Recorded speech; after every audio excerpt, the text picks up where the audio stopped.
Um, so for the game I've decided to play for the commentary assignment is Galaga. I've actually played this game before.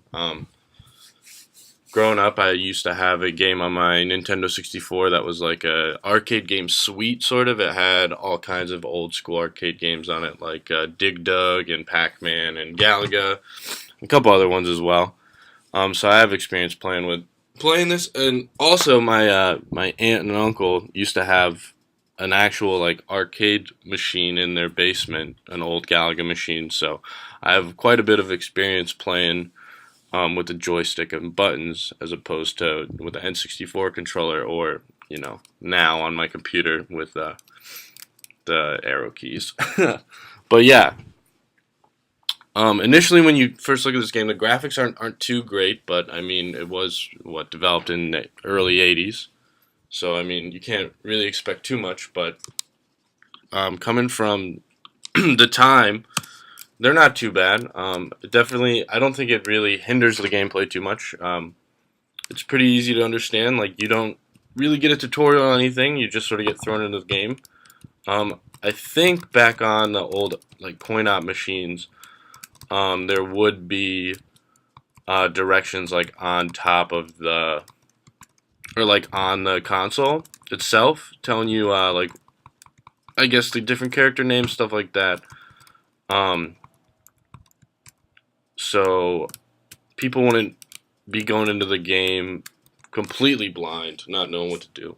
And I mean, once you play once or twice, you sort of understand what's going on. You sort of understand the mechanics of the game and everything.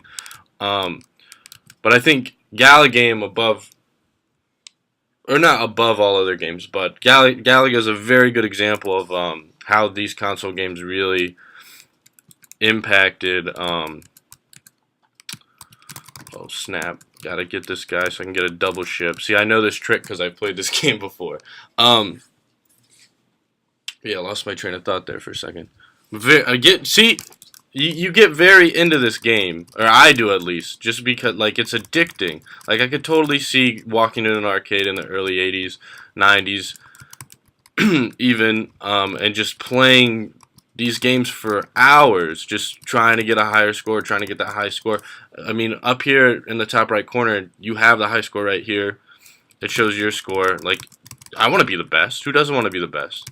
And especially when like a game like this, like it's so like I could play this for hours. Like once I finish this assignment, I'm probably gonna keep playing this just because I want to beat that 30,000 point high score. um,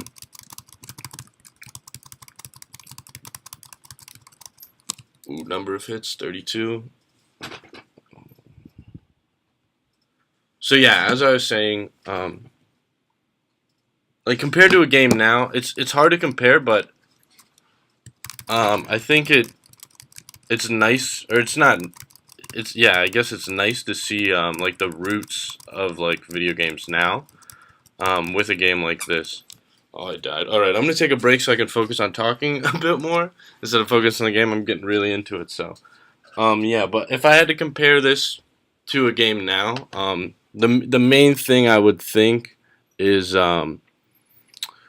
just how invested you can get into it. Um, just straight off the bat. Like there's been games in recent years where as soon as I play it, like I get 5 minutes in and I can't put it down until I go to bed. And I feel like that's the case for a lot of people who are, especially people that are into video games. Um,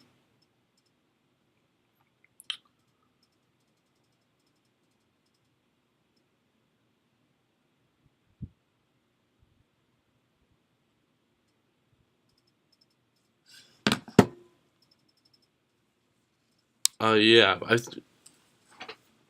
but yeah, you can definitely see how games got popularized just from playing this. Um,